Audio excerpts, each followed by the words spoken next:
जो आज का जो हमारा टॉपिक है वो है accounting for share and debenture capital. ये पार्ट सेकंड है। इस पार्ट सेकंड में सबसे पहले जो हम डिफरेंस आपको बता रहे हैं वो है calls in arrear and calls in advance. सबसे पहले कॉल्स इन एरियर और कॉल्स इन एडवांस के बारे में मैं आपको एक्सप्लेन करता हूँ। देखिए, ये share capital, issue of share capital का चैप्टर है। इशू ऑफ शेयर कैपिटल में सबसे पहले कुछ बेसिक्स हम समझ लेते हैं। मैंने अभी डिस्क्रिप्शन में मैं आप लोगों को डाल दूंगा कि इशू ऑफ शेयर के लिए मैंने आपको टोटल 17 एंट्रीज जो है वो बताई है। उसको भी, उस वीडियो को मैंने 2 पार्ट में आप लोगों को बताया है कि जब कंपनी स्टार्ट होती है तो कंपनी को जब पैसे की रिक्वायरमेंट होती है तो वो पब्लिक के थ्रू पैसा कलेक्ट करती है। इशू ऑफ शेयर, शेयर को क्या करती है, इशू करती है। अब जब शेयर इशू करती है तो सबसे पहले क्या करती है, एप्लीकेशन का पैसा जो है वो रिसीव्ड करती है।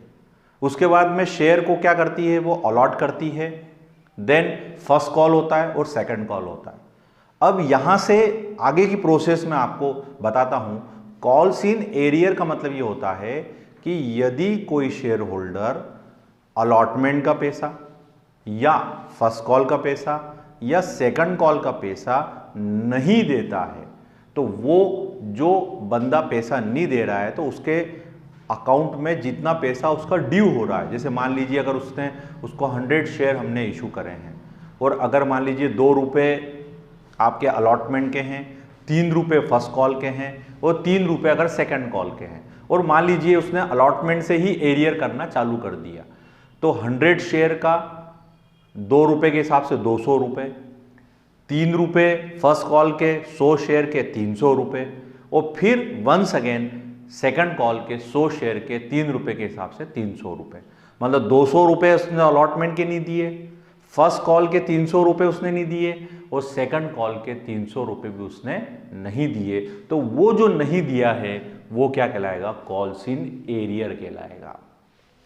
Which is not received when called from the share holder. जब हमने उसको कॉल करा था कि आप हमें पैसा दें तो उसने हमको पैसा नहीं दिया है तो वो क्या कहलाएगा, कॉल्स इन एरियर कहलाएगा। अब कॉल्स इन एडवांस की जब हम लोग बात करते हैं तो calls in advance, calls paid in advance means, मान लीजिए कि कोई शेयर होल्डर क्या कर रहा है, फर्स्ट कॉल का पैसा और सेकंड कॉल का पैसा अलॉटमेंट पे कर रहा है तो वो क्या कहलाएगा, कॉल्स इन एडवांस कहलाएगा। ठीक है, ये इसका मीनिंग हो गया आपका। अब रेट ऑफ इंटरेस्ट की जब हम लोग बात करते हैं तो 10% per annum calls in arrear में, जैसे मान लीजिए किसी बंदे ने फर्स्ट कॉल का पैसा नहीं दिया तो फर्स्ट कॉल जो था वो कब था, 1 जनवरी को था। फर्स्ट कॉल का पैसा उसको कब देना था, 1 जनवरी को देना था। अब सेकंड कॉल कब आ रहा है, मान लीजिए 1 जुलाई को आ रहा है। अब वो क्या बोल रहा है कि मैं फर्स्ट कॉल का पैसा भी सेकंड कॉल के साथ में देना चाहता हूं, तो उसको क्या करना पड़ेगा, जनवरी से लगा के जून तक का इंटरेस्ट कंपनी को पे करना पड़ेगा। तो कंपनी के लिए ये क्या हो गई, एक प्रकार से इनकम हो गई।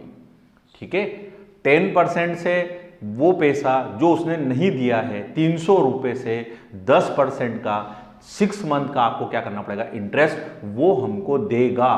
तो वो हमारे लिए क्या हो गई, एक प्रकार से इनकम हो गई।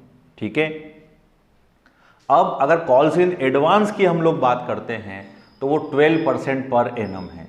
और अगर कोई बंदा हमको फर्स्ट कॉल का पैसा या सेकंड कॉल का पैसा या सेकंड कॉल का पैसा अगर फर्स्ट कॉल पे दे देता है और सेकंड कॉल फर्स्ट कॉल का पैसा अगर अलॉटमेंट पे दे देता है तो उस डेट से लगा के उस डेट तक का, मतलब अलॉटमेंट से लगा के फर्स्ट कॉल तक का, फिर अलॉटमेंट से लगा के सेकंड कॉल तक का जो कैलकुलेशन होगा उस रेट से आपको 12% से आपको उसको इंटरेस्ट देना पड़ेगा।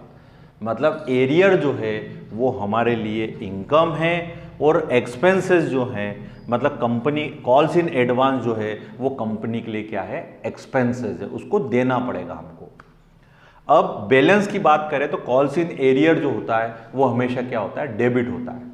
हाँ, एक बात ध्यान रखिएगा, जैसे मान लीजिए उसने हमको फर्स्ट कॉल के समय पैसा नहीं दिया, तो उस समय उसका कॉल्स इन एरियर क्या हो जाएगा, डेबिट हो जाएगा। और अगर मान लीजिए सेकंड कॉल के समय वो फर्स्ट कॉल का पैसा दे देता है, तो उस जर्नल एंट्री में calls in advance calls in arrear क्या हो जाएगा, क्रेडिट हो जाएगा।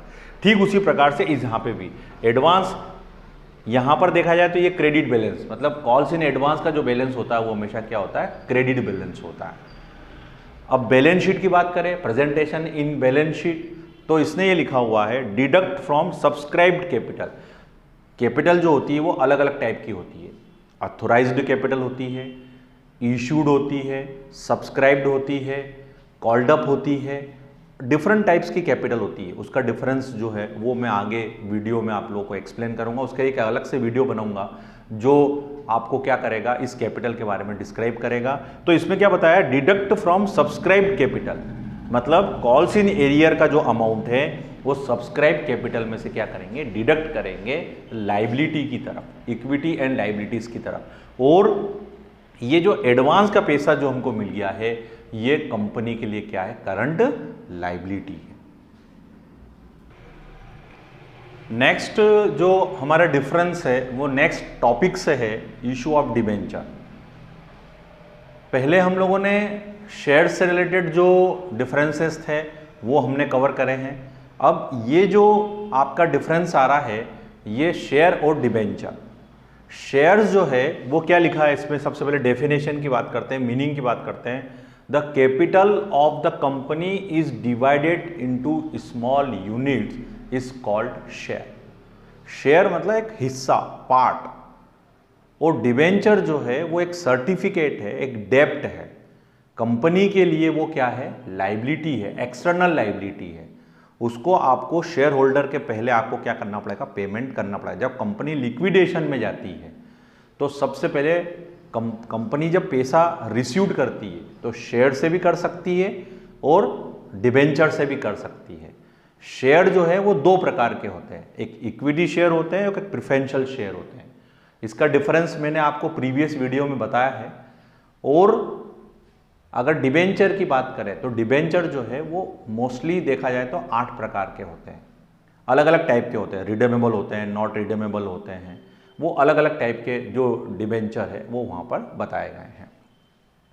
अब अगर हम लोग बात करें तो हमने सबसे पहले डेफिनेशन में क्या पढ़ा था, capital of the company is divided into small units. जो छोटे छोटे छोटे भागों में जो डिवाइड होती है उसे हम क्या कहते हैं, शेयर कहते हैं। शेयर होल्डर, मान लीजिए कंपनी ने 1 लाख रुपए की शेयर, 1 लाख रुपए के शेयर इशू करें, उसमें मान लीजिए मैंने अगर 1000 रुपए के शेयर्स परचेस कर रखे हैं तो मेरा जो कंट्रीब्यूशन है उस कंपनी में वो 1000 हो गया। तो उतना प्रोपोर्शनेटली आपको क्या मिलेगा, डिविडेंड मिलेगा। शेयर्स के बदले में क्या मिलता है, डिविडेंड मिलता है। और डिबेंचर के बदले में क्या मिलता है, इंटरेस्ट मिलता है। और डिविडेंड जो होता है अगर वो इक्विटी शेयर होल्डर का है तो सर्टन नहीं है। अगर प्रेफरेंशियल शेयर पे अगर आपको डिविडेंड दिया जाता है तो प्रेफरेंशियल शेयर जो होते हैं वो सर्टन परसेंटेज वाले होते हैं, तो उनका जो डिविडेंड जो होता है वो भी क्या होता है, सर्टन होता है। बट जो डिबेंचर होल्डर है वो डिबेंचर जो है वो सर्टन परसेंटेज वाले होते हैं, इसलिए उनको जो रेट ऑफ इंटरेस्ट से परसेंट जो इंटरेस्ट दिया जाता है वो भी क्या होता है, सर्टन होता है। हमने क्या लिखा, रिटर्न, मतलब शेयर होल्डर को क्या देते हैं हम, शेयर्स को क्या बदले में हम क्या देते हैं, डिविडेंड देते हैं। और डिवेंचर्स के बदले में हम क्या देते हैं, इंटरेस्ट देते हैं। Types, there are 2 types of shares, equity share and preferential share. और डिवेंचर की बात करें तो मेनी टाइप्स के डिवेंचर वहां पर हो सकते हैं। पेमेंट ऑफ लिक्विडेशन, तो मैंने आपको क्या बताया कि डिबेंचर से पहले, डिबेंचर के बाद, सॉरी मैंने क्या लिखा है यहाँ पे, आफ्टर डिबेंचर होल्डर, मतलब शेयर होल्डर को जो पैसा दिया जाएगा वो डिबेंचर होल्डर के बाद में दिया जाएगा। डिबेंचर्स को पेमेंट में क्या होता है, प्रेफरेंस होता है, और यहाँ पे बिफोर पेमेंट किया जाएगा। लाइबिलिटी की बात करें तो शेयर्स जो होते हैं वो इंटरनल लाइबिलिटी में आते हैं, और डिबेंचर होल्डर जो है या डिबेंचर कैपिटल जो होती है वो एक्सटर्नल लाइबिलिटी में क्या होगी, वहां पर आएगी।